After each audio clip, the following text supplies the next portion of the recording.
Buona giornata, ben ritrovati con la prima edizione dei nostri telegiornali, cronaca ed aggiornamenti in questa edizione. Resteremo assieme come sempre fino alle 13:30. Come ogni martedì in primo piano il nostro sondaggio di oggi, che è relativo all'escalation di furti e spaccate nelle attività commerciali che si è verificato nelle ultime settimane a Treviso. Raffica di furti, serve una manifestazione di piazza in relazione a quella che è la proposta che è stata lanciata dal titolare di Tonino Pizza, preso di mira nella notte tra sabato e domenica. Ebbene, vi chiediamo di esprimere la vostra opinione con le consuete modalità. Fate una chiamata gratuita ai numeri che vedete in sovraimpressione per dire se appunto secondo voi può essere utile una manifestazione di piazza che coinvolga le categorie economiche, i negozianti, gli esercenti,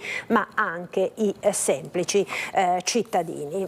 Ovviamente l'esito del sondaggio verrà reso noto questa sera nel corso di Ring, in onda a partire dalle 21. Ed ora l'arrivo, la bella notizia dell'arrivo in Italia di Alberto Trentini. Questa mattina alle 8:30 l'aereo è atterrato sulla pista di Ciampino. Dalle parole poco prima della partenza da Caracas verso l'Italia, all'arrivo appunto con l'abbraccio alla mamma Armanda e poi l'incontro con Giorgia Meloni ed Antonio Tajani. Vediamo le immagini significative. Buongiorno a tutti, sono Alberto Trentini, sono qui nella residenza dell'Ambasciata d'Italia a Caracas, sono libero e desidero ringraziare il Presidente del Consiglio, il governo italiano, il Ministro degli Esteri Tajani, il corpo diplomatico che si è attivato e che ha portato a termine la liberazione mia e di Mario. Sono in partenza per l'Italia molto presto, non vedo l'ora di riabbracciare la mia famiglia.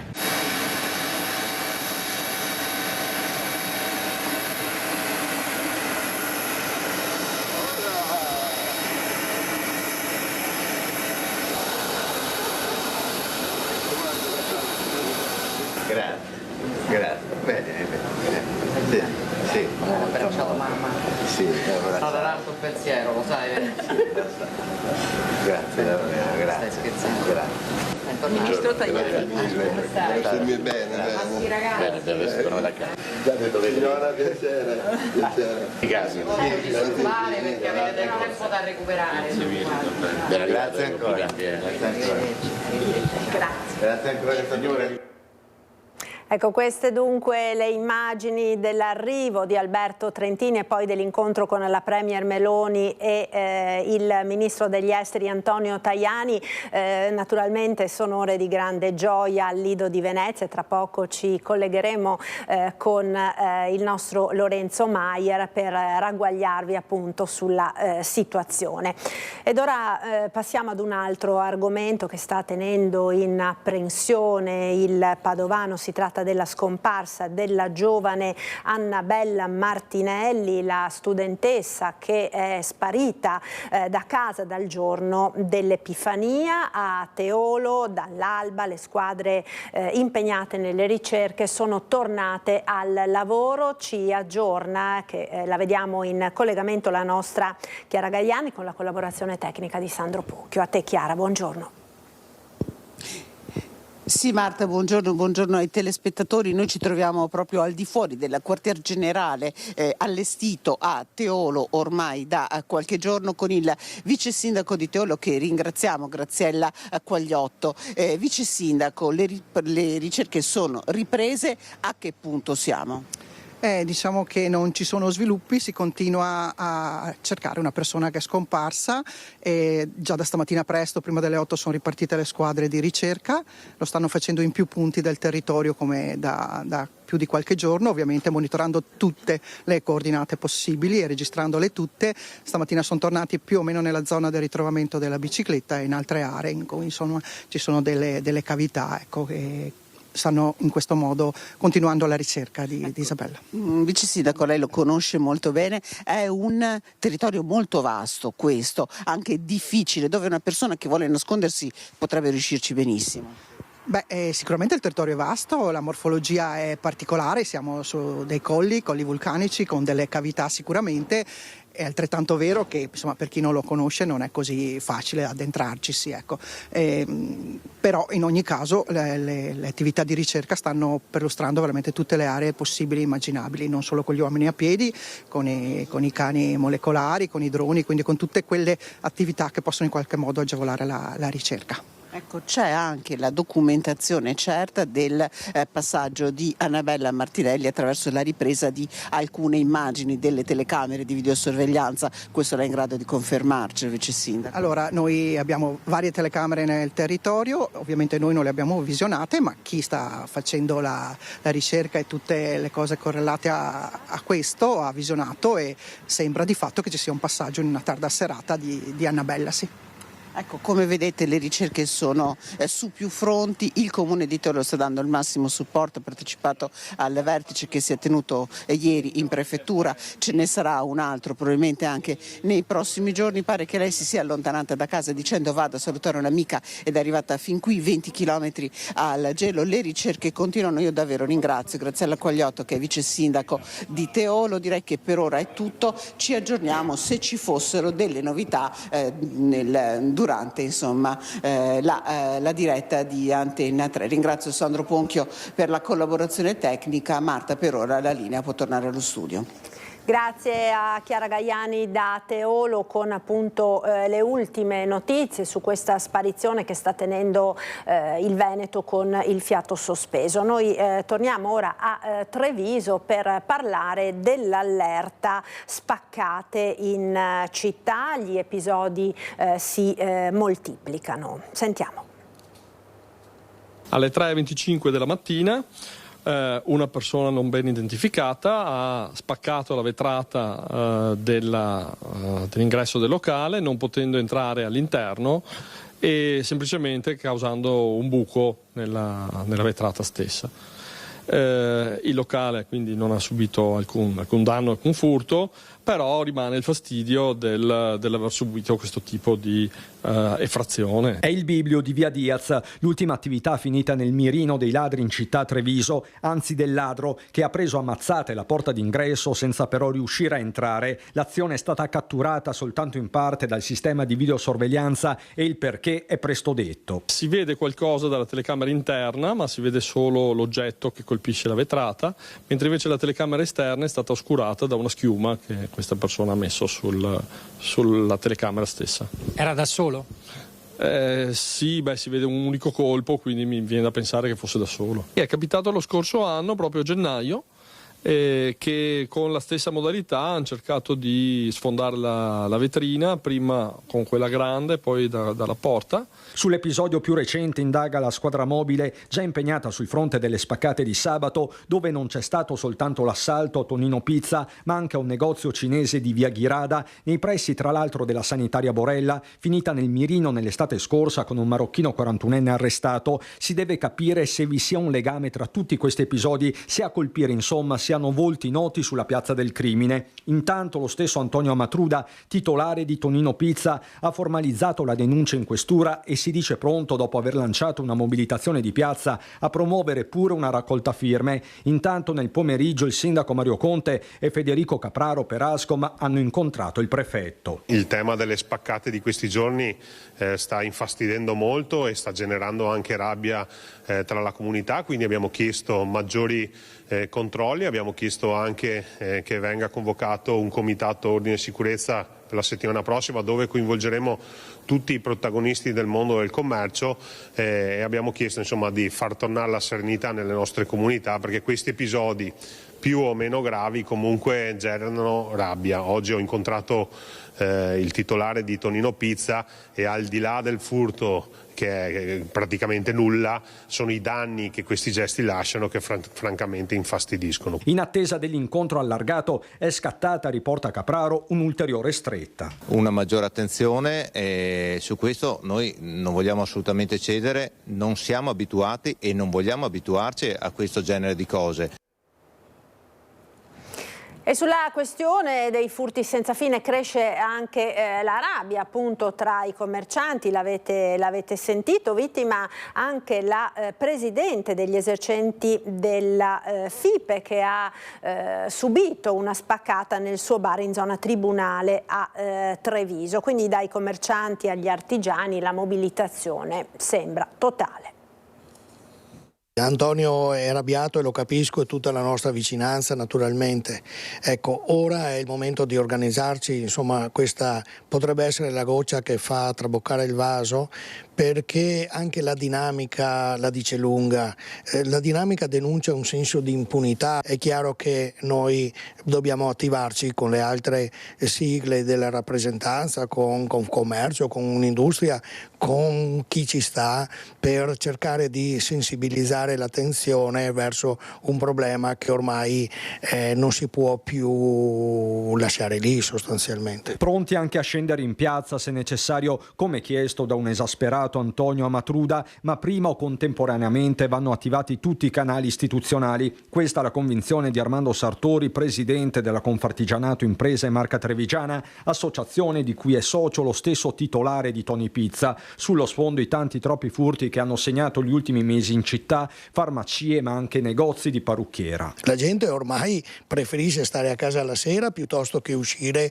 e rischiare una randellata, così si va contro gli interessi delle città che devono vivere e naturalmente si va contro gli interessi delle botteghe che devono poter essere messe in condizione di fare il loro lavoro. Se mi dai anche motivi per non uscire di casa, è più facile che io mi attacchi al computer e compri le scarpe in Amazon. Voi capite che questo non fa bene alle nostre imprese, ma non fa bene neanche alla città. Sulla stessa lunghezza d'onda anche gli esercenti. FIPE sarebbe pronta a scendere in piazza come chiesto da Antonio Amatruda? FIPE è sempre a sostegno degli imprenditori, quindi sì, nella misura in cui si può andare ad alzare un grido, dire questo non è capitato solo a me, condividiamolo, è anche una valvola di sfogo perché tutti noi ci sentiamo così meno frustrati. Ecco. Sartorato ne sa qualcosa, il suo locale in zona Tribunale ha subito una spaccata il 18 novembre scorso, ha sportato il fondo cassa, 2-3 i soggetti entrati in azione. È stata rotta la vetrina con il tombino della piazzetta e abbiamo trovato tracce di sangue dentro perché si sono tagliati nel frattempo, un guanto, delle impronte digitali numerose, quindi anche l'arrivo tempestivo è fondamentale senza inquinare le prove in maniera da avere il più possibile del materiale attendibile. Un calendario di incontri con la prefettura è già stato concordato proprio sui temi della sicurezza, afferma Sartorato, per cui diventa imprescindibile il potenziamento e l'uso incrociato di telecamere. Ed è chiaro che l'occhio vigile anche di un pubblico esercizio, sommato al fatto che siamo a centinaia solo nelle entromura di Treviso e migliaia nella provincia, chiaramente diventano migliaia di occhi vigili sulla pubblica via. E a questo tema appunto dell'escalation di furti e spaccate nelle attività commerciali, alla proposta di una manifestazione di piazza, ve lo ricordo, è dedicato anche il nostro sondaggio di questa sera. Torniamo ora a parlare della scomparsa del super consulente della questione Autovelox, perché emergono dei dettagli inquietanti. Ci aggiorna da Rosà in diretta la nostra Vanessa Banzato. A te Vanessa, buongiorno. Buongiorno a te Marta e a tutte le persone che ci stanno seguendo da casa. Sì Marta, emergono dettagli inquietanti perché se da un canto il mistero sulla scomparsa di Antonio Menegon si infittisce perché sono già passati 10 giorni dall'ultimo avvistamento dell'ingegnere 78enne che è stato visto proprio l'ultima volta, almeno secondo le immagini delle telecamere della videosorveglianza, proprio davanti alla sua galleria d'arte, siamo in via Garibaldi, salire su un furgone e poi tornare proprio negli uffici di via Garibaldi. Dal 3 gennaio poi più nulla, più nessuna immagine, più nessuna notizia di Menegon e intanto si fa strada sempre di più la pista calabrese perché, vogliamo ricordarlo, Menegon era stato nominato super consulente nella battaglia contro i velox illegali, aveva lavorato in collaborazione con la procura di Cosenza e l'8 gennaio gennaio era iniziato proprio tutto il processo legato ai velox che Menegon aveva definito irregolari e grazie proprio alla sua perizia in centinaia di strumenti che servono per il rilevamento della velocità in Calabria erano stati stoppati, bloccati. Davanti al giudice assieme a Menegon come testimone che sarebbe dovuto appunto intervenire in una delle prossime udienze vanno anche tutte quelle aziende, quelle ditte, quelle persone che sono coinvolte nella vicenda portata avanti da Menegon in collaborazione con la procura. Dunque mancherà la testimonianza di Menegon a supporto di questa attività che era stata portata avanti dalla procura per cercare di capire quali irregolarità, quali passi illegali erano e se ovviamente sono stati compiuti dalle varie aziende coinvolte in questo processo seguito da Menegon. Doveva testimoniare, adesso non si sa che fine abbia fatto, ma è sempre più chiaro che non si è allontanato volontariamente. Si tratta sempre di più di un allontanamento coatto. La Procura di Vicenza, gli inquirenti ora dovranno concentrarsi ancora di più sulla pista calabrese, si diceva, ma anche sul controllo, sugli accertamenti dei computer, dei PC portatili dell'ingegnere 78enne, sul telefono cellulare. Senz'altro lì dentro c'erano e ci sono dati importantissimi che potrebbero servire anche per riuscire a capire dove sia l'ingegner Menegon. Si parlava di pista calabrese e proprio di questo abbiamo trattato assieme a una persona che ha collaborato per anni con Menegon, ovvero Antonio Tognoni, il referente del Centro Consumatori Italia Veneto, secondo cui proprio su questa strada gli inquirenti dovrebbero procedere. Chiedo pertanto alla regia di mandare il servizio con l'intervista ad Antonio Tognoni. Potrebbe essere la pista calabrese quella su cui si stanno concentrando gli inquirenti a seguito della scomparsa dell'ingegnere Antonio Menegon, di cui da giorni non si hanno più notizie dopo l'ultimo avvistamento davanti alla sua galleria d'arte di Rosà. Sospese le ricerche, ora è al vaglio a 360 gradi l'attività del 78enne, consulente della battaglia contro i velox irregolari, che fu anche chiamato per alcune perizie dalla Procura di Cosenza, che portò alla sospensione di centinaia di strumenti di rilevamento della velocità. Ha scoperto che c'erano alcune situazioni molto delicate, molto gravi. Di questo tant'è vero che poi è stato fatto il disposto sequestro. È chiaro che facendo quegli atti lì ha pestato i piedi a qualcuno, soprattutto probabilmente alle aziende che producono questa GG. Ma tutto può essere per la sparizione. Si fa sempre più remota quindi l'ipotesi dell'allontanamento volontario dell'ingegnere di Tezze sul Brenta. Tognoni, che ben conosce Menegon, parla dell'ultimo libro scritto dal perito 78enne che potrebbe contenere indizi fondamentali alle indagini. Parla di tutte queste questioni, parla di tutte le situazioni e quindi cercheremo di approfondire meglio le motivazioni, sperando di venire a capo a qualcosa. È certo che le rivelazioni che sta facendo anche sul suo libro sono un po' pesantine e quindi ci sarà qualcuno che andrà a valutare, speriamo che vada a valutare questa situazione. Adesso lui, quando scopriva qualche inganno, qualche cosa che non andava, è chiaro che lo diceva apertamente. Adesso che tipo di situazione adesso si sia creata a seguito di questo comportamento non lo so, lo scopriremo più avanti. Insomma, abbiamo sentito Antonio Tognoni, Menegon non si fermava davanti a nulla e potrebbe aver pestato i piedi a qualcuno. Proprio su questo adesso le indagini dovrebbero concentrarsi per capire cosa sia realmente successo all'ingegnere che vive a Tezze sul Brenta e che proprio alla Galleria d'Arte di via Garibaldi qui a Rosà aveva portato avanti tutta la sua attività. Per il momento da Rosà è tutto, ti ricevo la linea, Marta. Grazie a Vanessa Banzato per questi dettagli sicuramente preoccupanti sulla scomparsa di Menegon. Noi ora torniamo a parlare di furti nelle abitazioni. Purtroppo non si ferma questa lunga scia che da mesi sta mettendo davvero a ferro e fuoco la nostra regione. L'ennesimo episodio in provincia di Treviso tra San Biagio di Callalta e Carbonera. È come una malattia. Quando tu ti ammali c'è sempre un prima e un dopo. Prima quando ero sano e dopo che sono magari guarito dalla malattia. E questo sì, è un prima e un dopo. Prima eri più tranquilla e adesso sei un po' più su che vive, cioè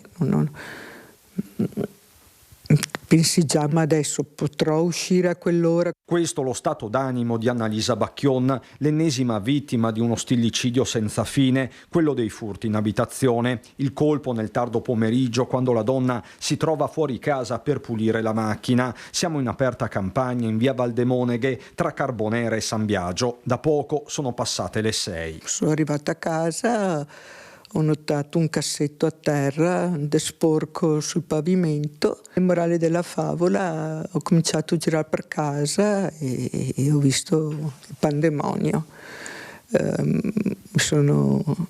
Ho chiamato subito uno dei figli, urlando, disperata, perché mi sembrava impossibile che una casa modesta dove abito io potessero venire i ladri. Cioè non ho ricchezze, non ho nulla, ho poche cosine di mio. Mi hanno portato via praticamente degli ori a cui ero affezionata.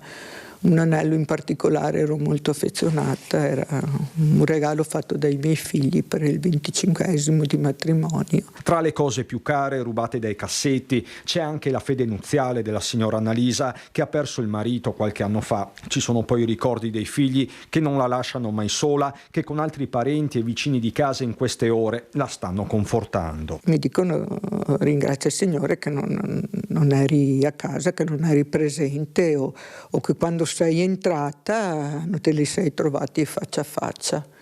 Non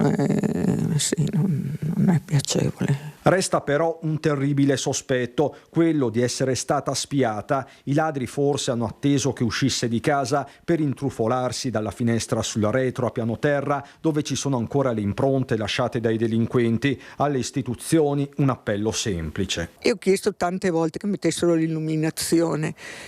Non so se in questo caso se c'era più illuminato, se c'era videosorveglianza, che ne so, era meglio. Però sì, la luce manca. Ed ancora cronaca da Vicenza, folle fuga dalla polizia, auto si schianta contro il casello dell'autostrada, arrestati 4 giovani padovani. 4 padovani in trappola dopo una folle fuga in zona Vicenza Est. È una scena da film d'azione, quella che si è consumata ieri mattina sulle strade del capoluogo berico. Una volante della Polizia di Stato annota in Viale della Pace un'auto di grossa cilindrata con targa francese che procede in modo sospetto. A bordo 4 giovani. Quando gli agenti tentano il controllo, il conducente accelera improvvisamente e si dà alla fuga. Ne nasce un inseguimento ad alta velocità lungo le principali arterie che collegano la città al casello di Vicenza Est. Per quasi 5 chilometri l'auto dei fuggitivi sfreccia nel traffico, mettendo a rischio la sicurezza di automobilisti e pedoni, inseguita dalle pattuglie della questura. Sirene spiegate e frenate, con la polizia che con professionalità non mette a repentaglio la sicurezza degli automobilisti. La corsa finisce al casello autostradale. Nel tentativo di forzare la barriera, i fuggiaschi si schiantano contro un furgone fermo al pagamento del pedaggio. L'impatto è violento. L'auto resta danneggiata, ma i 4 occupanti riescono comunque ad uscire dall'unica portiera rimasta funzionante e a fuggire a piedi. Scatta immediatamente alla caccia all'uomo. Volanti e squadra mobile setacciano la zona. e mezz'ora più tardi individuano i 4 mentre cercano di nascondersi all'interno di un edificio abbandonato. Per loro la fuga finisce lì. Si tratta di 4 giovani italiani di età compresa tra i 18 e i 24 anni, tutti residenti in provincia di Padova. Per tutti scatta l'arresto in flagranza, disposto e subito comunicato al pubblico ministero di turno. I reati contestati sono resistenza a pubblico ufficiale, interruzione di pubblico servizio, danneggiamento e possesso di arnesi atti allo scasso. La cronaca giudiziaria da Venezia, ora chiuse le indagini dei PM su presunti fondi illeciti durante la campagna elettorale per la rielezione del sindaco di Venezia Luigi Brugnaro. I magistrati hanno chiesto il rinvio a giudizio. Tutti i dettagli da Edi Calimanna, che vedo collegata in diretta. Buongiorno Edi. Marta, buongiorno a te e ai telespettatori. Davanti al Tribunale di Venezia, appunto per darvi conto di questa notizia, è stato richiesto dai PM, una volta chiuse le indagini sui presunti fondi illeciti utilizzati nella campagna elettorale alla rielezione del sindaco Brugnaro nel 2020 qui a Venezia, è stato richiesto, come dicevi, il rinvio a giudizio non solo del sindaco Brugnaro ma anche del direttore generale, capo di gabinetto del comune Morris Ceron, del manager di Umana Walter Bianchi e del mandatario elettorale Adriano Giudice, che ha certificato le spese del responsabile dell'associazione Venezia 2025 che ha seguito le elezioni del 2020. L'udienza è fissata, intanto l'udienza preliminare per il prossimo 2 aprile. L'imputazione che muove a vario titolo la procura è quella di concorso in finanziamento illecito ai partiti. Infatti le spese per la campagna elettorale del sindaco Brugnaro del 2020 avrebbero sforato di oltre $500.000 di euro, parliamo infatti di accertati 513.000 euro, il tetto massimo concesso ad ogni eletto, ogni candidato sindaco di 330.000 previsto appunto per ogni candidato eletto al comune di Venezia. A Luigi Brugnaro è stata anche contestata l'accusa di falso in atto pubblico perché in quanto firmatario del rendiconto delle spese elettorali al collegio regionale di garanzia presso la Corte d'Appello. Infatti in quell'atto relativo al 2020 firmò spese per 251.000 euro, mentre si attestano ben oltre il $500.000 di euro. Dunque attesa per la prima udienza davanti al giudice il 2 aprile. Queste le notizie. Abbiamo sentito uno degli avvocati difensori degli imputati e ci ha detto: noi siamo tranquilli, porteremo davanti al giudice ovviamente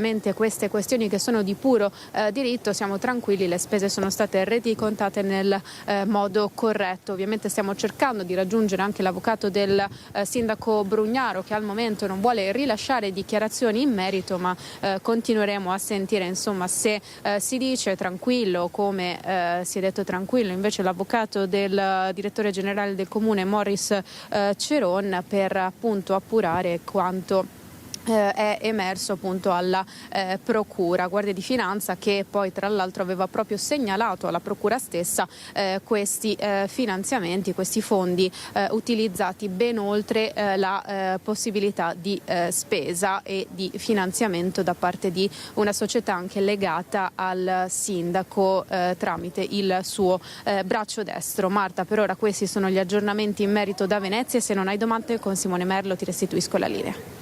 Grazie a Edi Caliman per questi aggiornamenti sulla cronaca giudiziaria da Venezia. Noi proseguiamo andando nel Bassanese con una notizia che ha visto protagonisti fratello e sorella di 18 e 21 anni di Mussolente. Adescavano le vittime online, le rapinavano. Arrestati. Lei adescava le vittime, ignari uomini attirati in una chat di incontri online. Lui li massacrava di botte e li derubava. Un copione che si è ripetuto sino a venerdì scorso, quando, dopo l'ennesima violenta aggressione, sono stati arrestati sorella e fratello residenti a Mussolente, rispettivamente di 21 e 18 anni. Per loro l'accusa è di rapina aggravata in concorso. A bloccare la loro attività illecita la denuncia ai carabinieri di Bassano da parte di un 29enne che vive nel Padovano, che ha raccontato di aver accettato l'invito sul web web da parte di una giovane che chiedeva di incontrarsi al Parco Pistorello in quartiere San Vito in città. L'uomo, dopo aver parcheggiato l'auto, aveva atteso la ragazza, ma al posto suo si era trovato davanti uno sconosciuto con il volto travisato con passamontagna, armato di tirapugni e coltello. Il soggetto aveva colpito violentemente alla testa il malcapitato, minacciandolo di morte con la lama. Solo approfittando di un attimo di distrazione, la vittima era riuscita a scappare, notando però che il malvivente raggiungeva la sua auto e si allontanava.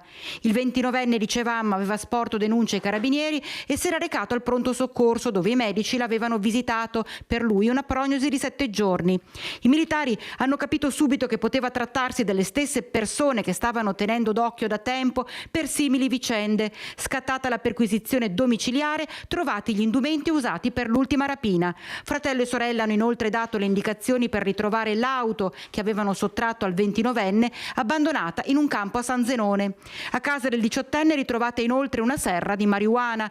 I due sarebbero responsabili di almeno altrettanti episodi, sempre con il trucco dell'adescamento nella chat di incontri online, ai danni di un 27enne del Trevigiano e di un 24enne di Colceresa. A differenza dell'ultimo episodio, che li ha colti in flagranza, per queste due vicende fratello e sorella sono stati denunciati per rapina aggravata e violenza privata. Quello che fa riflettere è la loro giovane età, la spregiudicatezza e la violenza con cui hanno agito. Come amministrazione, come ente comunale, cerchiamo di stare vicine a tutte quelle famiglie che hanno in casa ragazzi che a volte dimostrano, soprattutto quando sono minorenni, dei piccoli segnali d'allarme. Quello che chiediamo è che i genitori ci ascoltino e si facciano aiutare, perché spesso quei piccoli campanelli d'allarme, quelle bravate, quando sottovalutate, poi i ragazzi crescono e arrivano a compiere questi atti violenti che davvero non possiamo perdonare.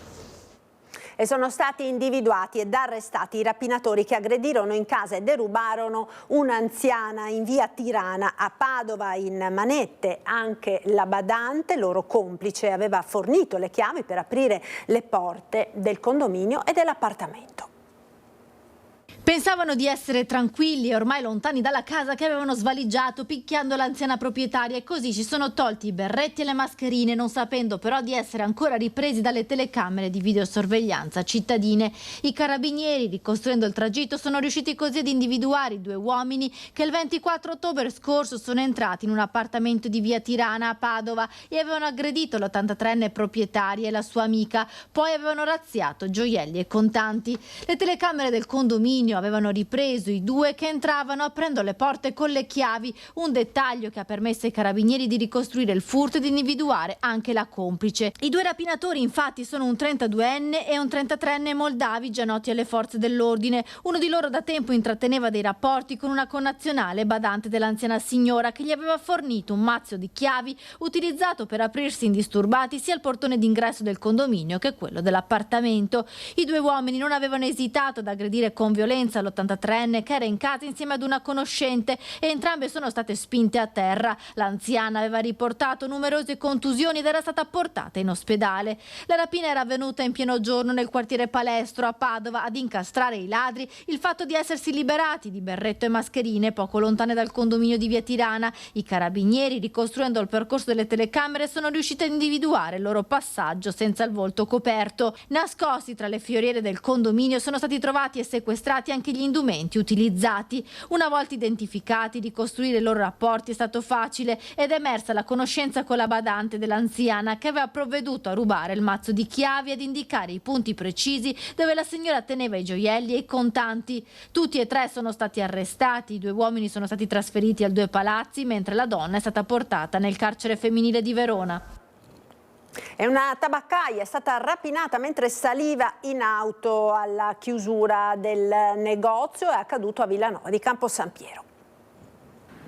Aveva appena chiuso il suo negozio in via Roma, nel centro di Villanova di Campo San Piero, venerdì sera ed era salita in auto per tornare a casa. Non ha fatto quasi in tempo a posare la borsa sul sedile del veicolo che un uomo ha aperto la portiera lato passeggero e l'ha presa, come racconta al telefono la titolare della tabaccheria. E mi ha aperto però lo sportello lato destro e ha preso la borsa. Io ho tentato di trattenerla.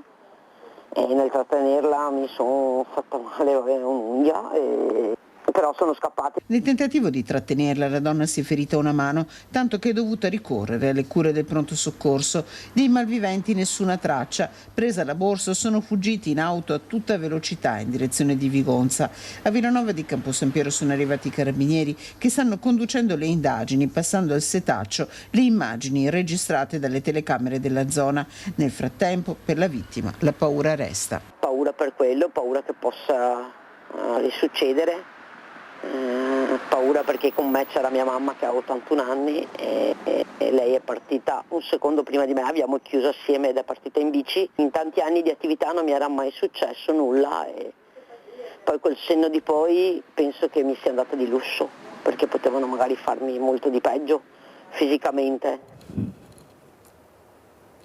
Primo incontro con il suo legale da quando è detenuto nel carcere veronese per Riccardo Salvagno, il vigile quarantenne presunto assassino del giovane barman Sergiu Tarna. Mentre continuano le ricerche del complice, Arma e Bossoli si attende il secondo interrogatorio. Ogni giorno che passa si acquista consapevolezza rispetto ad una certa situazione, quindi è ovvio che la preoccupazione è tanta, le incognite rispetto alle indagini e al processo sono molte, legittime anche da parte dell'indagato ovviamente, quindi diciamo è stato più un incontro funzionale a chiarire a lui quelli che saranno i prossimi passi che faremo. Primo incontro con il suo legale da quando è detenuto nel carcere veronese sotto stretta sorveglianza sia per evitare il contatto con gli altri detenuti sia per il timore che possa compiere gesti di autolesionismo. Per Riccardo Salvagno, il vigile quarantenne presunto assassino di Sergiu Tarna. Intanto gli investigatori continuano a cercare l'arma del delitto, i bossoli con sopralluoghi anche tornando sul luogo del delitto con metal detector e non solo, e il complice di Salvagno ancora irreperibile. Quel che è certo è che ci fosse un'altra persona con lui, ma non è sicuro che si tratti dell'albanese, l'unico che manca l'appello nella cerchia delle frequentazioni del quarantenne arrestato. A chi ha cercato di contattarlo non risponde, ma aveva mandato un messaggio scrivendo: «Sto andando in Albania, sarò via per un po', non cercatemi». E poi la fuga oltre confine, compatibile con le registrazioni del Targa System di Gorizia. Alle 7:41 del 31 dicembre, 5 ore dopo l'omicidio, inquadra l'auto del vigile, passaggio che si suppone possa essere servito a scaricare il complice alla frontiera. Potrebbe essere passato attraverso il Friuli con ultime segnalazioni a Gorizia prima di arrivare in Slovenia o in Spagna. Ma la ricerca degli investigatori è a 360 gradi. Molti ancora, evidenzia il legale di Salvagno, i punti da chiarire. Lui ha un ricordo assolutamente vago delle fasi di alcuni momenti della vicenda, tra cui quella che poi ha portato alla morte di questo povero ragazzo. Ribadisco, l'indagato non ha mai, sottolineo, mai detto di aver esploso un colpo d'arma da fuoco, quindi le ragioni dell'incontro, alcune indicazioni che ho ricevuto su cui bisognerà lavorare. Alcuni dettagli però li avrebbe forniti. Lui ha fornito dei dettagli rispetto al rinvenimento dell'autovettura che mi dicono essere stata trovata, ha fornito indicazioni rispetto al luogo di possibile ritrovamento dell'arma, quello è un po' più complicato secondo me. Dopodiché rispetto alla persona o ad altre persone coinvolte, su quello, come ho già detto, preferisco non dare nessun tipo di indicazione. Intanto si cerca il video hot che riprenderebbe Salvagno con un trans possibile movente, ma di cui non ci sarebbe traccia nei 2 cellulari della vittima. L'attesa ora è nel nuovo interrogatorio che potrebbe essere fissato in settimana. Era stata ventilata la possibilità di un nuovo interrogatorio che al momento, ad oggi, non è stato ancora fissato. Il ritorno in Italia di Alberto Trentini, abbiamo visto i momenti salienti nel servizio d'apertura, ora andiamo al Lido di Venezia dove da ieri sono ore di gioia per la liberazione del cooperante veneziano. Vedo che abbiamo in collegamento Lorenzo Maier. A te Lorenzo. Buongiorno Marta, a te e ai nostri telespettatori di Antenna 3.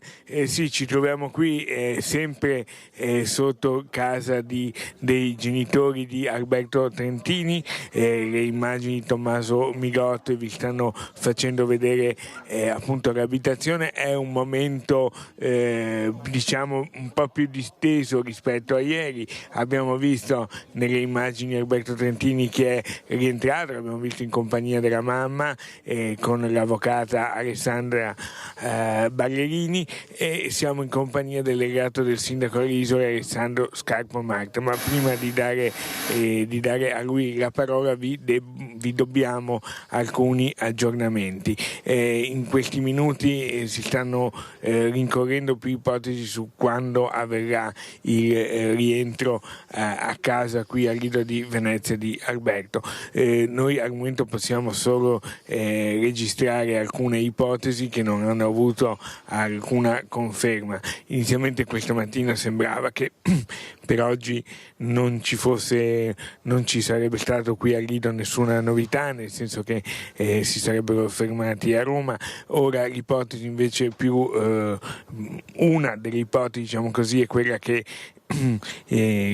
Alberto Trentini con la mamma e un ristretto numero di persone che con lui stia tornando potrebbe arrivare alla stazione di Santa Lucia, ma questo ovviamente per evitare l'assalto dei giornalisti all'aeroporto Marco Polo, ma comunque non passerebbe subito per Venezia, perché potrebbe poi da lì prendere una macchina insieme al papà, che sappiamo essere ancora a casa, e ricongiungersi con la famiglia in un altro posto, forse da alcune zie che risiedono nel Trevigiano. Ma ripeto, queste sono solo ipotesi che si rincorrono di minuto in minuto, quindi una notizia ufficiale ancora non c'è. Qui vedete anche la polizia locale del Lido che sta presidiando la zona, che è diventata molto battuta dai colleghi e da tutte le persone che qui, da quando si è arrivata la notizia, anche da prima, sostano per manifestare anche la vicinanza alla famiglia. Siamo con Alessandro Scarpa Marta, ancora qui, ci eravamo visti qualche giorno fa quando la situazione era ancora molto incerta. Oggi siamo qui con altro spirito. Sì, con uno spirito veramente di grande soddisfazione e felicità, e quindi un'emozione grande vedere le immagini di Alberto che abbraccia la mamma, un qualcosa di unico. Quindi noi lo stiamo aspettando qua, tutta la comunità lo sta aspettando al Lido di Venezia, ma in tutta la città, in tutte le isole, e quindi un ringraziamento di cuore va fatto innanzitutto alla Premier Meloni e al Ministro Tajani, ma soprattutto a tutti gli amici, alla famiglia, perché non hanno mai mollato,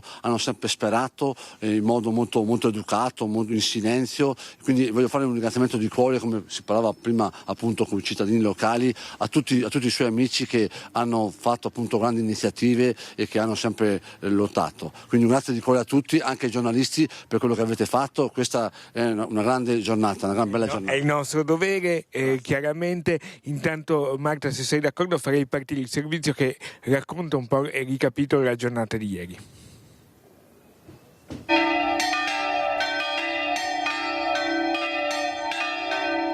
Abbiamo subito fatto partire un aereo, rientrerà tra stanotte e domani.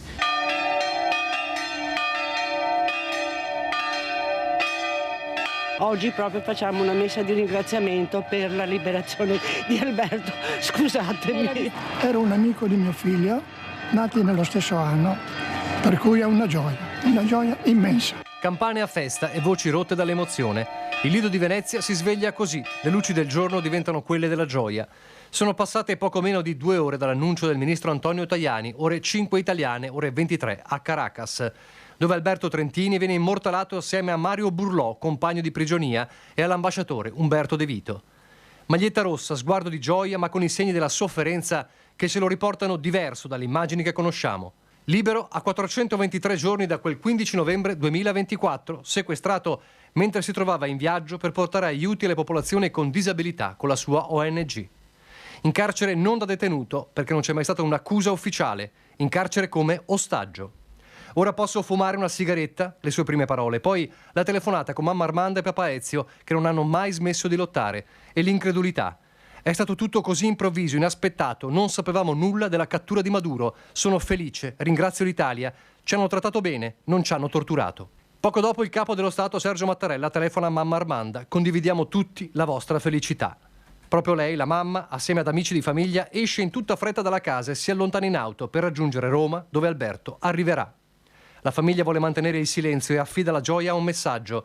Ringraziamo tutti quelli che hanno reso possibile, anche lavorando nell'invisibilità, la sua liberazione. Questi mesi di prigionia hanno lasciato in Alberto e in noi che lo amiamo ferite difficilmente guaribili. Adesso avremo bisogno di tempo da trascorrere in intimità per riprenderci.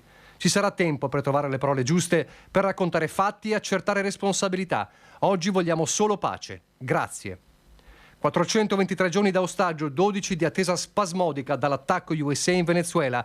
Dopo Tajani arrivano le parole di Giorgia Meloni. Trentini e Burlò riabbracceranno presto le loro famiglie che in questi mesi hanno sofferto molto, a cui ovviamente vogliamo rinnovare il nostro affetto. Questo risultato è il frutto del lavoro discreto ma efficace portato avanti in questi mesi non solo dal governo ma dalla rete diplomatica, dall'intelligence. Il grazie anche alla presidente reggente Delcy Rodriguez e l'annuncio, un aereo in volo per riportarlo a casa. Casa significa Lido, dove lo striscione sull'abitazione dei trentini ha scandito 423 giorni di dolore e dove la comunità ha fatto tutt'uno. Per noi qui della comunità di Sant'Antonio è veramente la notizia più bella. Dopo un anno di intensa preghiera, veramente intensa preghiera, a cui abbiamo creduto fermamente nella speranza, nella fede, e finalmente questa bella notizia. L'ho avuto da 7 anni a catechismo, campi estivi, patronato, cioè è cresciuto con noi qua della comunità. Mi sono rallegrato, poi ho avuto l'avviso da Don Renato che sarebbe stata una messa di ringraziamento, eccomi qua. È oggi che facciamo Eucaristia, cioè rendimento di grazie.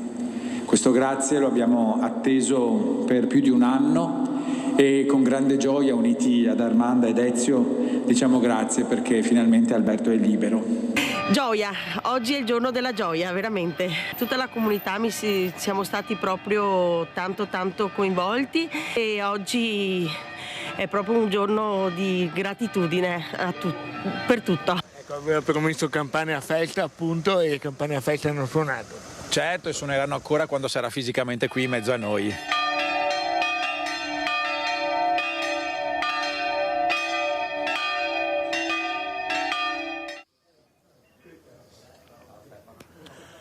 Ecco, c'è poi appunto il comunicato dell'avvocato della famiglia Alessandra Ballerini che ha chiesto ancora, anche oggi, pur ringraziando le persone che si sono prodigate, la massima riservatezza. E allora, Scarpa Marta, si parlava prima anche qui con una vicina dell'impegno che c'è stato anche delle persone che hanno fatto lo sciopero della fame, il digiuno, per chiedere la liberazione di Alberto, tante firme raccolte, tante fiaccolate. Sì, una signora appunto che abita vicino, proprio di fronte alla casa di Alberto Trentini, appunto che ci raccontava questi particolari degli amici appunto di Alberto Trentini per le grandi iniziative che hanno fatto durante tutto questi 1 anno e 2 mesi, però sempre iniziative fatte in silenzio, fatte in modo molto educato, quindi tutta la cittadinanza è partecipe in questa storia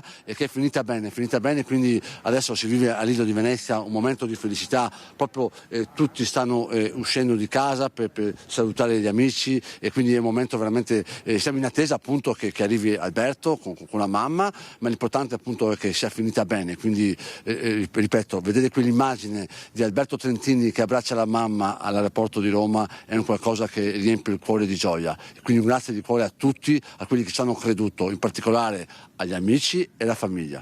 Ok, allora io, Marta, se sei d'accordo, farei ascoltare le parole del patriarca di Venezia che ha detto già ieri, quando alla notizia della liberazione di Alberto Trentini. Poi forse riusciamo a mandare in onda un piccolissimo contributo di pochi secondi con la voce della mamma. Se non sarà per questa benedizione vedremo cercheremo di farlo per questa sera, e se avremo novità qui dal Lido di Venezia ti richiederemo la linea, soprattutto per capire se e quando Alberto Trentini arriverà qui.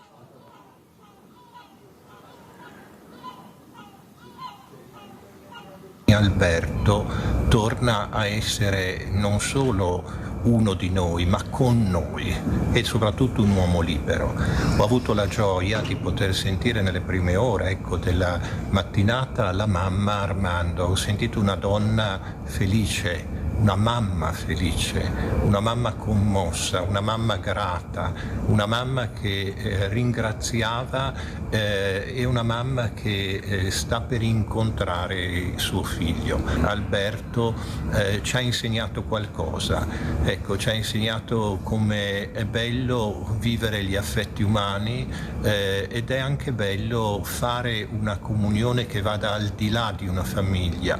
Una città si è mossa, una comunità, una chiesa, una parrocchia.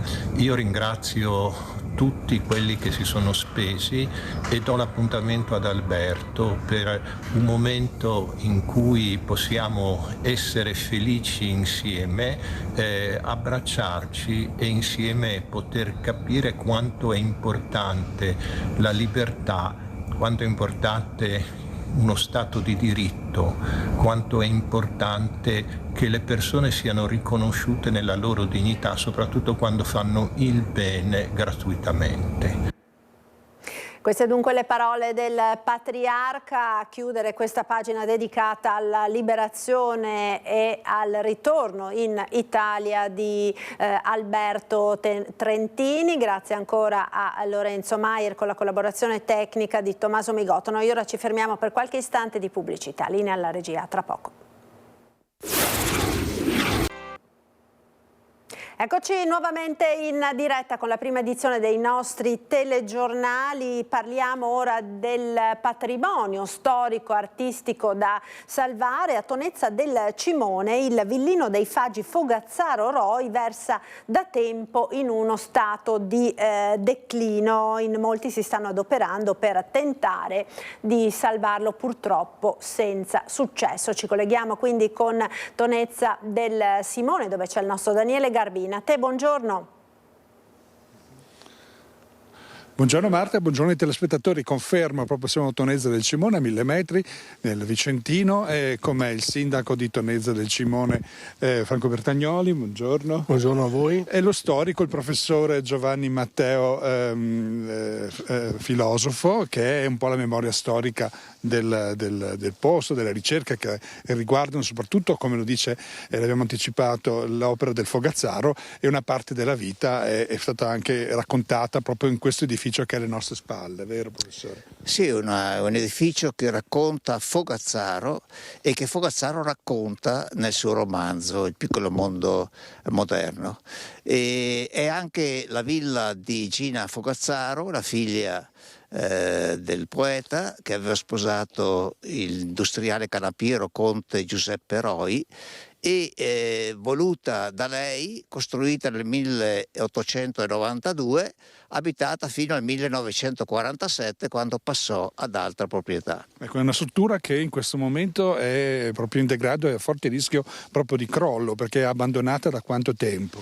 È abbandonata dal 2004-2005, quando la scuola alberghiera, che qui aveva la sua sede, ha avuto una nuova struttura nell'ex colonia Umberto I. È da allora che praticamente la villa è stata abbandonata. Io mi ricordo nel 2004, quando abbiamo inaugurato il sentiero fogazzariano di Vena di Fonte Alta, che ho tenuto una conferenza proprio nel salone Liberty di questa villa. Ecco, lei ha accennato proprio a questi percorsi che avrebbero proprio un caposaldo qui di questi percorsi. Che cosa sono in questo momento? E sarebbe giusto anche dare un degno, un segnale di apertura di un caposaldo che va conservato. C'è un cammino che parte da Montegarda, in 70 km raggiunge Tonezza.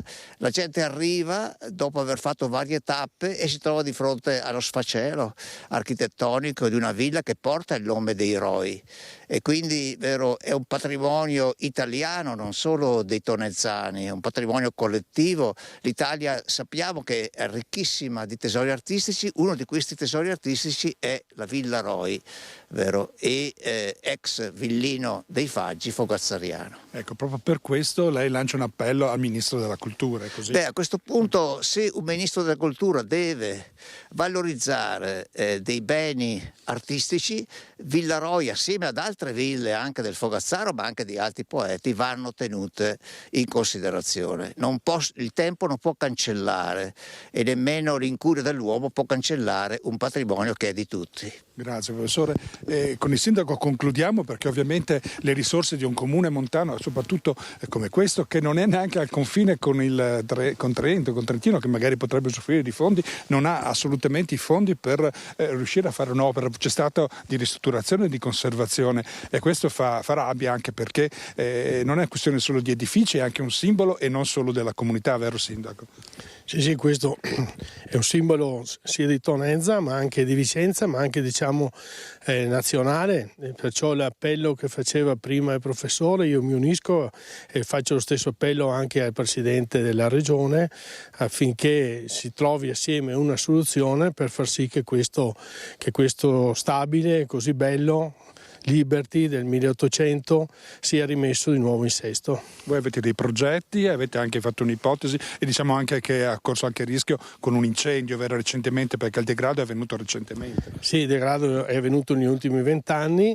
Noi come amministrazione pensavamo che una struttura così potrebbe essere messa a disposizione anche della regione o della provincia per fare delle RSA, oppure anche per fare dei campus estivi universitari dove i ragazzi possano venire a studiare qui da noi, dove c'è l'aria sana e salubre, già che siamo anche Borgo del Respiro dal 2024. Tanto grazie sindaco, grazie professore. Ecco, noi seguiremo la vicenda, perché anche il gruppo Media Nord-Est intende sostenere questo appello. Faremo il tentativo proprio per tenere vivo questa necessità di ristrutturare, di mantenere la memoria e soprattutto conservare un bene artistico così importante. Per il momento da Tonezza è tutto, a voi la linea.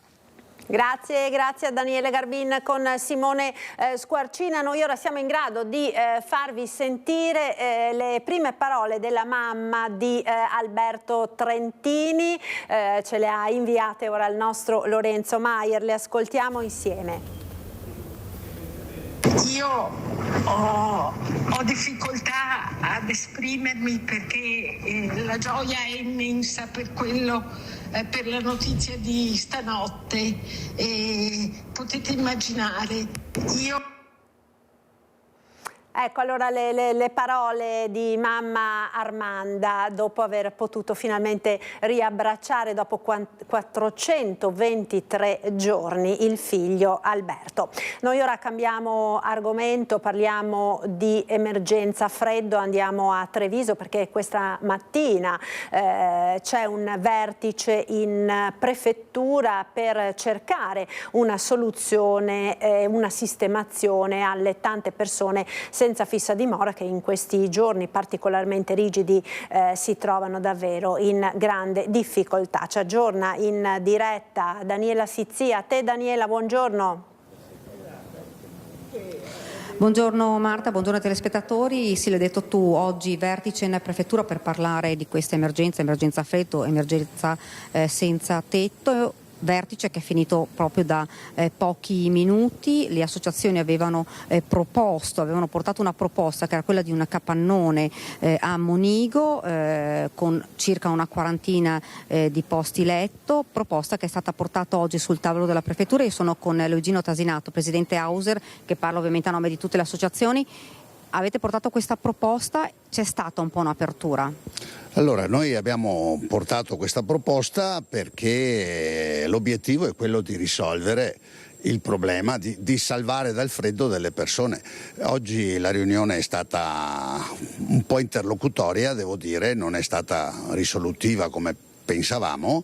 Sono emerse alcune criticità rispetto alla sicurezza, giustamente il prefetto ha chiesto di verificare se la struttura che abbiamo proposto in qualche modo rispetta le normative di sicurezza attraverso un'ispezione dei vigili del fuoco, però poi la cosa è ancora da definire, nel senso che abbiamo trovato alcuni ostacoli rispetto alla gestione che noi pensavamo in collaborazione con le istituzioni, ma che in qualche modo è difficile. Adesso ci riconvocheremo anche come associazioni per capire meglio come proseguire da qui in avanti, sapendo che il problema è urgente e andrebbe risolto da subito, perché a breve le persone potrebbero essere di nuovo in strada e dormire al freddo, insomma, cosa che non è bella. Ecco, e già ci sono purtroppo persone che vivono, insomma, tra lo ricordiamo, il parcheggio Dal Negro e il parcheggio alla Piani, insomma, dormono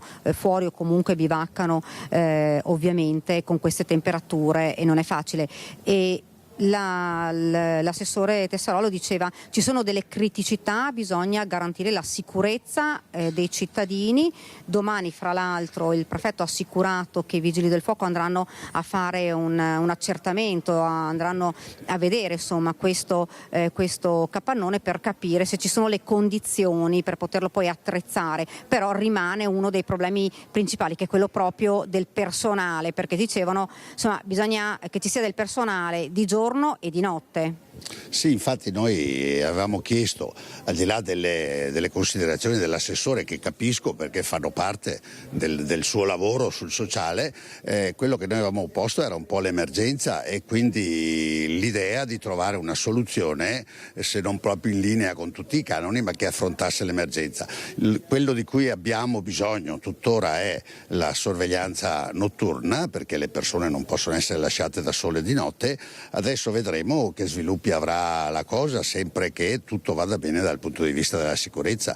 Io spero ancora che si possa trovare. Il problema vero è la tempestività che serve in questi casi, che in qualche modo confligge con tutto quello che è invece la procedura, la burocrazia e tutte queste cose. Però dai, speriamo bene, speriamo di riuscire a risolvere e a dare un tetto sopra la testa a queste persone al caldo. Ecco, fra l'altro soluzione che dovrebbe essere, insomma, immediata, vista il freddo di questi giorni. Don Giuseppe diceva: se dovesse essere, insomma, un capannone fattibile, io lo metterei a disposizione anche, insomma, per gli altri anni. Quindi questa problematica che c'è ogni anno, insomma, alla fine, insomma, si riuscirebbe a risolvere, no?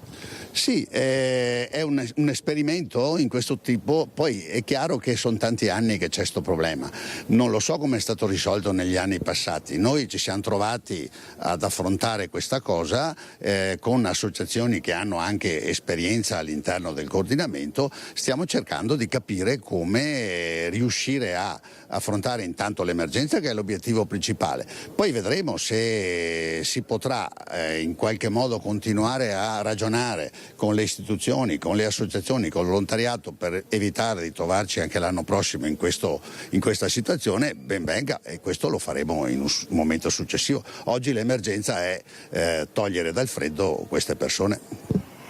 Io ringrazio, grazie Presidente. Da Treviso è tutto. Marta, ti restituisco la linea.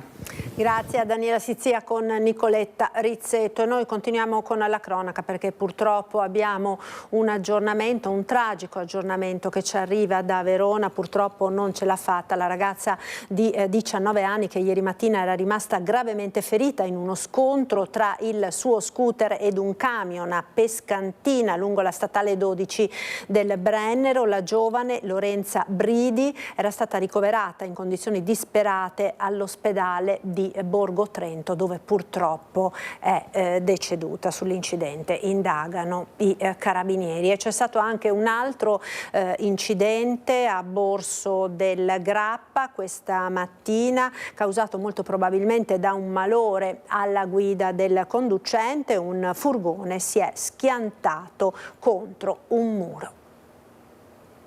Ha riportato diversi traumi un 50enne alla guida di un furgoncino uscito di strada all'altezza del semaforo di Sant'Eulalia a Borso del Grappa.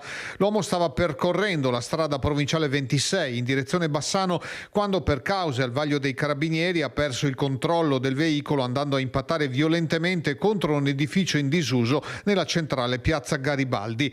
Per la dinamica dell'incidente, per lo schiacciamento del vano motore e dell'abitacolo è stato necessario l'intervento di più mezzi. Sul posto sono arrivate l'automedica e l'ambulanza di Pedemontana Emergenza con medico e infermieri, assieme anche all'elisoccorso di Treviso per il successivo trasporto del ferito al Cafoncello.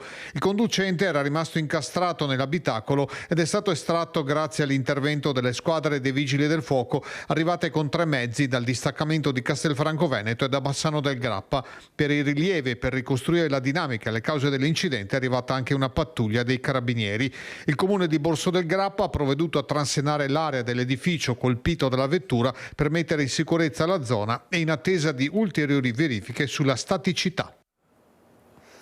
Ed ora la morte del vigilante nei cantieri per le Olimpiadi Milano Cortina 2026. Lunedì prossimo a Cortina ci sarà un presidio organizzato dai sindacati. Tiziana Bolognani.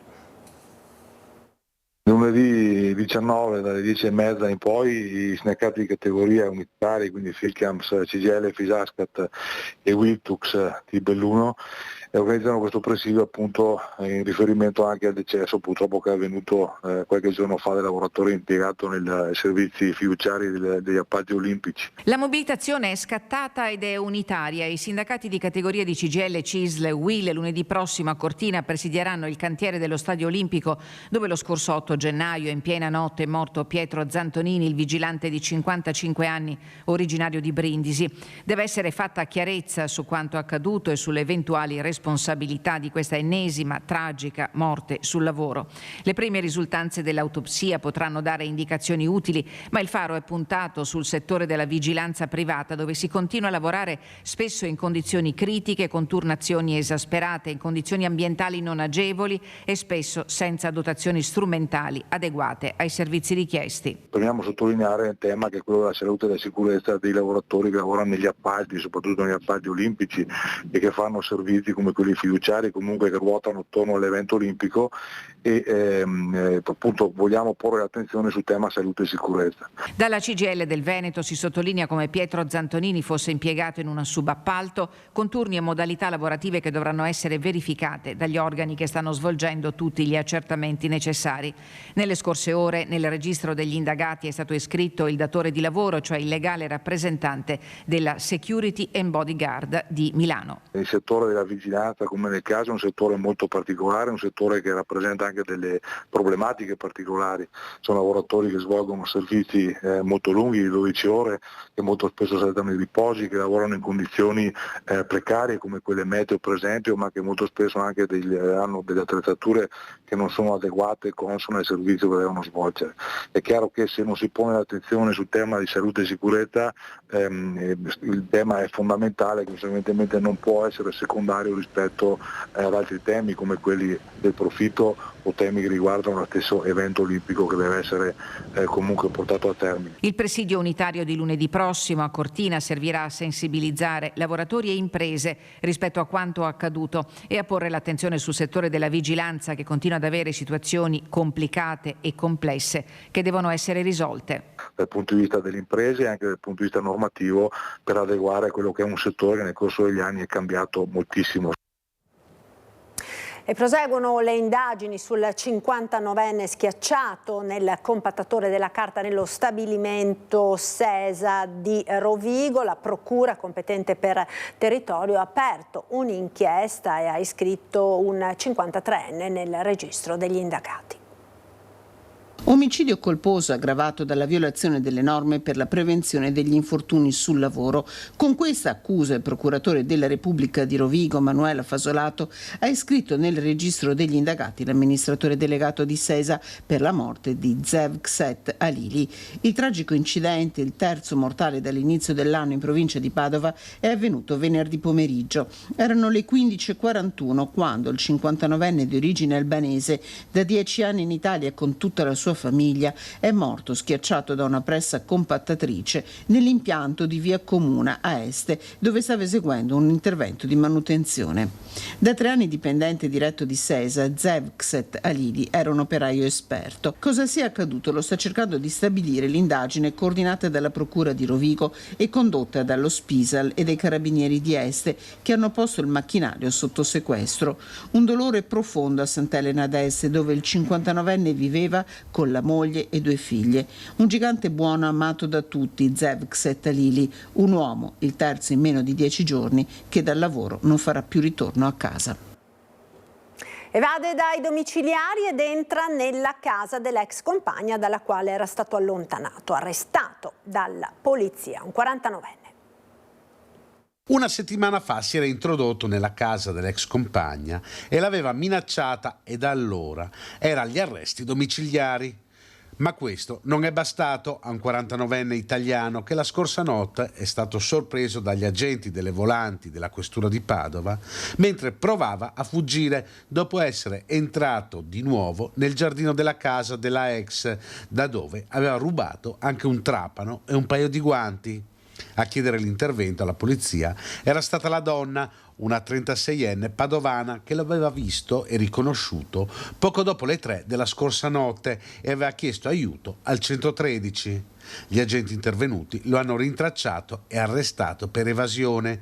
Il 39enne è stato anche denunciato per il furto degli attrezzi da giardino. Per lui il questore ha disposto la misura di ammonimento e il foglio di via obbligatorio di 4 anni dal comune di Padova. Ci fermiamo ora per la pubblicità. A tra poco.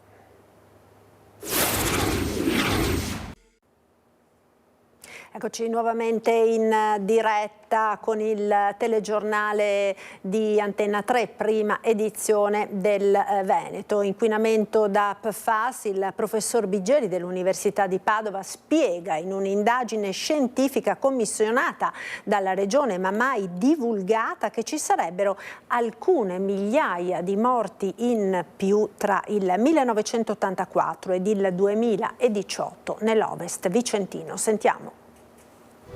E abbiamo trovato un carico di mortalità sostanzialmente pari a circa 4.000 decessi che non avrebbero dovuto verificarsi. A dirlo alla trasmissione di Rai 3 Report è il docente di statistica medica Annibale Biggeri dell'Università di Padova. Vi era stata commissionata dalla Regione Veneto un'analisi sui potenziali morti dalla contaminazione da PFAS, ma quell'indagine deliberata dalla Giunta Zaia nel 2019 venne di fatto silurata. Eppure il mandato era stato chiaro: valutare i potenziali effetti sanitari dell'acqua contaminata nel principale acquedotto dell'Ovest vicentino tra il 1984 e il 2018. I risultati erano stati clamorosi. Secondo lo studio, in quell'area si sarebbero registrati 4.000 morti in più. L'avete sentito dalle sue parole, rispetto alle attese, associabili all'esposizione prolungata ai PFAS. Numeri che però non vengono trasformati in uno studio pubblico, strutturato, condiviso. Il professor Biggeri aggiunge che la Regione non avrebbe voluto dimostrare ma rassicurare, non informare ma contenere l'allarme. E qui si apre una questione enorme: com'è possibile che dati di questo peso non producano conseguenze politiche, sanitarie e giudiziarie immediate? Se quei numeri sono falsi, allora devono essere smentiti in modo scientifico, ma se sono veri qualcuno deve rispondere. Il dato è enorme. Sul piano operativo, intanto, la gestione del sito inquinato Miteni, uno dei più avvelenati d'Europa, è rimasta sulle spalle del piccolo comune di Trissino, chiamato a confrontarsi con colossi industriali e finanziari: Eni, il fondo lussemburghese ICIG, la giapponese Mitsubishi Corporation. Un gigante contro un Davide, e nel mezzo comunità del Vicentino, Veronese e Padovano che per decenni hanno bevuto acqua contaminata. 4.000 morti in più non sono un dettaglio statistico, sono una ferita aperta nella storia del Veneto, una ferita che chiede verità, responsabilità e giustizia. Sullo studio del professor Biggeri non può calare il silenzio. Il nuovo corso della Regione con Alberto Stefani: come si comporterà sullo scandalo scandalo PFAS, visto che il sito Miteni sta ancora avvelenando l'ambiente e di bonifica non si parla? Il progetto dell'ampliamento dell'impianto di rifiuti pericolosi proposto dalla vicentina Silva, 12 sindaci, 10 del Padovano, tra i quali i primi cittadini di Abano, Piove di Sacco, Padova ed il sindaco di Cona, scrivono alla Regione per la creazione di aree di salvaguardia. Trattandosi di un bacino molto ampio di cittadini coinvolti, chiediamo la massima trasparenza e anche l'applicazione del principio di precauzione. 12 sindaci con Federico Barbierato, anche Sergio Giordani, Padova, e Lucia Pizzo, Piove di Sacco, colleghi del Padovano e il comune di Cona nel Veneziano, sono i firmatari della lettera indirizzata al presidente del Veneto Alberto Stefani e all'assessore all'ambiente Elisa Venturini, inviata da Piove di Sacco. La preoccupazione riguarda il progetto di ampliamento dell'impianto di rifiuti Silva di Montecchio Precalcino, che si trova a 1,5 chilometri a sud rispetto ai punti di prelievo dell'acqua gestita per questi territori da Cegas PS Amga nei comuni vicentini di Due Ville e Villaverla. Il sito risulta interferente con la zona di rispetto allargata della falda, ricordano i primi cittadini che fanno una precisa richiesta. Che venga fatto uno studio e che quindi vengano analizzate tutte le implicazioni legate a questa richiesta, proprio perché, essendo un tema molto sensibile, qualsiasi aspetto che può riguardare la salute e la salubrità di quello che beviamo tutti i giorni è necessario. Torniamo ora a Bassano del Grappa, perché la videosorveglianza comunale potrebbe avere intercettato i vandali di Viale dei Martiri. Croci sradicate da 3 lecci di Viale dei Martiri a Bassano del Grappa la notte tra Natale e Santo Stefano. Gli autori del gesto oltraggioso potrebbero avere le ore contate. Fondamentali le riprese delle telecamere della videosorveglianza comunale. Questi soggetti, 3 soggetti, sono stati in qualche modo intercettati in zona di via Matteotti e poi intercettati in Viale dei Martiri, in quel periodo in cui c'è la possibilità seria che sia successo il misfatto, quindi gli unici che si muovevano in quella zona erano loro. Pare che almeno uno di questi sia più riconoscibile degli altri, lo conferma? Sì, uno era stato ben visto dalla telecamera quando si sgancia dal gruppetto, poi abbiamo visto che si muovono con un'utilitaria scura, non sono minorenni, quindi non si tratta di una ragazzata di minorenni, ma i cosiddetti maranzette di Bassano.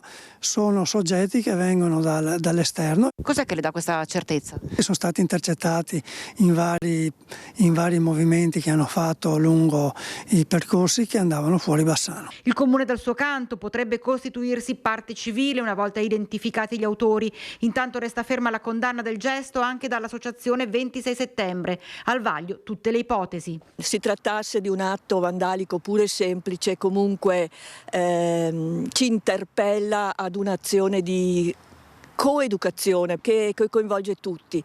Dovesse invece rivelarsi la matrice politica, sarebbe un segnale particolarmente pericoloso di una cultura fascista che tende a ritornare, e quindi in entrambi i casi il nostro impegno come associazione è quello per un lavoro continuo di diffusione della conoscenza, di salvaguardia della memoria e di dialogo. La politica ora, Bufera, sulle recenti elezioni regionali, indagato dalla Procura di Rovigo Fabio Benetti, neoeletto consigliere nelle fila di Fratelli d'Italia. Per lui l'accusa è di attentato contro i diritti politici del cittadino. Secondo quanto ricostruito nell'indagine condotta dai carabinieri di Adria e dalla Digos di Rovigo, il consigliere, 37 anni, avrebbe manomesso numerosi manifesti elettorali di un altro candidato di Fratelli d'Italia, Mattia Moretto, coprendo il simbolo con quello del Partito Democratico. Questo sarebbe avvenuto in alcuni comuni polesani. Le indagini sono partite dalla denuncia del candidato consigliere. Attraverso il suo avvocato, l'indagato si dichiara sereno, pronto a tutelare la propria immagine in tutte le sedi. E sulla vicenda del consigliere regionale Benetti indagato si è espresso ieri il capogruppo di Fratelli d'Italia Claudio Borgia, ospite a Ring. Sentiamo.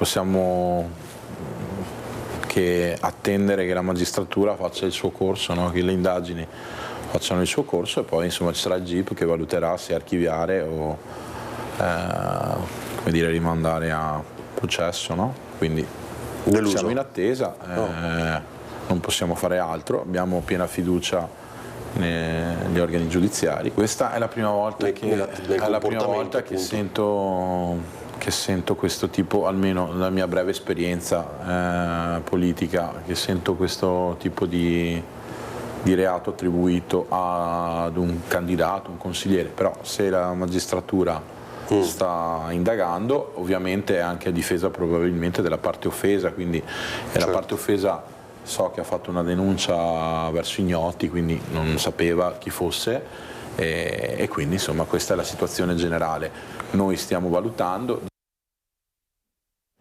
E quella di ieri è stata una mattinata di votazioni in Consiglio regionale, sono stati eletti presidenti e vicepresidenti delle commissioni consigliari, la maggior parte delle cariche va a Lega e Partito Democratico.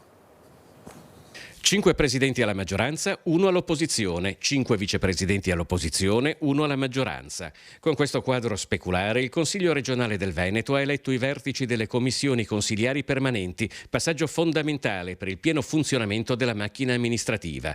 A Palazzo Ferrofini è stato un autentico tour de force, con le 6 commissioni riunite nell'arco di una mattina, spesso in contemporanea, in un clima che il presidente del Consiglio Zaia ha definito di collaborazione e di efficienza. La prima commissione, bilancio e programmazione regionale, sarà presieduta dall'ex vice sindaco leghista di Venezia Andrea Tomaello del gruppo Stefani Presidente. Qui si gioca una partita fondamentale perché la regione è in bilancio provvisorio. C'è tempo fino ad aprile per approvare il bilancio, però insomma dovremmo correre perché il tempo non è mai abbastanza. La discussione insomma tra tutte le forze politiche è abbastanza sostanziosa già adesso, ancora prima che il bilancio approdi in Consiglio, ma insomma speriamo che dialogando, parlando si possa fare un bel lavoro. Se Andrea Tomaello è un esordiente, la leghista Elisa De Berti presiederà nella seconda commissione diverse materie che ha trattato da assessore. Ho fatto l'assessore alle infrastrutture, trasporti e lavori pubblici per 10 anni come presidente della seconda commissione. Mi occuperò di infrastrutture, trasporti e lavori pubblici, ma non solo, perché comunque avrò anche l'ambiente, la difesa del suolo, ci sarà tutta la parte dell'urbanistica e anche la parte dell'energia. Una nuova esperienza. Stesso discorso per Roberto Mercato, presidente della terza commissione, agricoltura, pesca e soprattutto economia, in un anno in cui, secondo l'ufficio studi della CGA, il Veneto perderà il primato di locomotiva economica italiana. Non è che perché un anno un'altra regione fa lo 0, più del Veneto si può parlare di cataclisma economico. Non è assolutamente così, per tanti anni noi siamo stati lo 0, in più di altre regioni, adesso siamo lo 0, in meno, ma continuiamo ad essere lì. Per la maggioranza completano il quadro Manuela Lanzarin, presidente della quinta commissione, politiche sociosanitarie, e unico non leghista Enoch Soranzo di Fratelli d'Italia, istruzione, formazione, lavoro, ricerca, cultura, turismo e sport. A Giampaolo Trevisi del Partito Democratico Veneto, infine la quarta commissione, valutazione delle politiche pubbliche e degli effetti della legislazione regionale, promozione della legalità. Quello che ho detto a tutti è che credo che su certi temi, soprattutto la legalità, promozione della legalità, dovrebbe esserci la massima trasversalità. Non è una cosa di destra o di sinistra, ma è una cosa che riguarda tutti, e se dobbiamo lavorare per il bene del Consiglio regionale e di tutti i cittadini veneti dobbiamo impegnarci tutti allo stesso modo. Ed ora il freddo di questi giorni che ha trasformato il paesaggio anche in uno splendido spettacolo d'inverno, i laghi di Revine ghiacciati e le grotte del Caglieron con spettacolari stalattiti di ghiaccio. Attenzione però ai rischi. Sentiamo.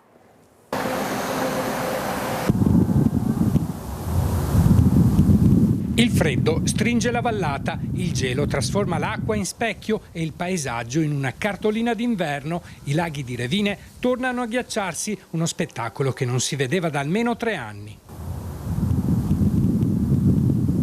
Poco distante la natura si spinge oltre, alle grotte del Caglieron il freddo scolpisce il tempo, stalattiti di ghiaccio alte più di 3 metri, pareti cristallizzate, percorsi diventati trappole invisibili.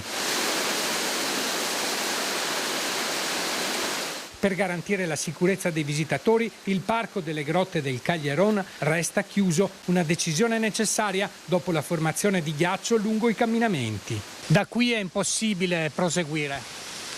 Direi di sì, sono una trentina di metri ma a tratti completamente ghiacciato, proprio una lastra di qualche centimetro di ghiaccio. Qui si formano queste stalattiti che con lo sbalzo di temperatura a volte si staccano. Con queste temperature il ghiaccio si forma rapidamente, è spettacolare ma anche molto pericoloso. La chiusura è l'unico modo per evitare incidenti. Le stalattiti di ghiaccio possono cadere da un momento all'altro. Un luogo amato tutto l'anno, frequentato d'estate e d'inverno, premiato dal FAI come luogo del cuore, con oltre 80.000 visitatori solo nell'ultimo anno. Le grotte sono chiuse perché purtroppo il ghiaccio ha fatto il suo corso e si scivola, quindi i danni possono essere per i visitatori, quindi abbiamo preferito chiudere. Peccato perché sarebbe bello vedere queste stalattiti, tutta questa bella cosa, però il pericolo è superiore, bisogna prima guardare la sicurezza. E mentre le grotte si fermano, ai laghi di Revine il ghiaccio richiama curiosi e turisti. I bacini di Santa Maria e di Lago non sono completamente ghiacciati, ma in molti punti la superficie è solida solo in apparenza. È la prima volta che ho visto il lago ghiacciato di Revine, sono venuta qui a fare una passeggiata. Suggestivo. Molto suggestivo, sì. La situazione è monitorata, non c'è ancora un'ordinanza, ma camminare sul ghiaccio è estremamente pericoloso, serve prudenza. La bellezza dell'inverno incanta, ma nasconde insidie. Non sapendo quanto grosso è, il pericolo è più che altro cadere e farsi male, secondo me. Lo spettacolo dei laghi ghiacciati sta diventando sempre più raro. Una volta le temperature erano molto più fredde. Quando il ghiaccio era molto più spesso? Sì, faceva tanto più freddo di adesso. Sì. Ed è tutto per questa prima edizione dei nostri telegiornali. Vi ricordo questa sera dalle 21 l'appuntamento con Ring, ospiti di Ferdinando Avarino, Riccardo Barbisan della Lega, Elena Cappellini di Fratelli d'Italia, Davide Lovat di Resistere Veneto e Vanessa Camani del Partito Democratico. E poi dalle 22:20 ospiti il professor Luca Antonini, vicepresidente della Corte Costituzionale, e il professor Stefano Zamagni, docente di economia all'Università di Bologna. Il sondaggio lo vedete in sovraimpressione ed è relativo alla raffica di furti che in queste ultime settimane ha coinvolto le attività commerciali di Treviso e alla proposta di una manifestazione di piazza che è stata avanzata dal titolare di Tonino Pizza, derubato nella notte tra sabato e domenica. È tutto dunque, subito dopo il telegiornale torna l'appuntamento con la salute. Oggi si parlerà di nuove opzioni chirurgiche per il trattamento dei tumori gastrointestinali con il dottor Claudio Belluco, direttore dell'unità operativa complessa di chirurgia generale dell'ospedale di Montebelluna. Grazie per essere stati con noi a tutti, un buon pomeriggio. Arrivederci.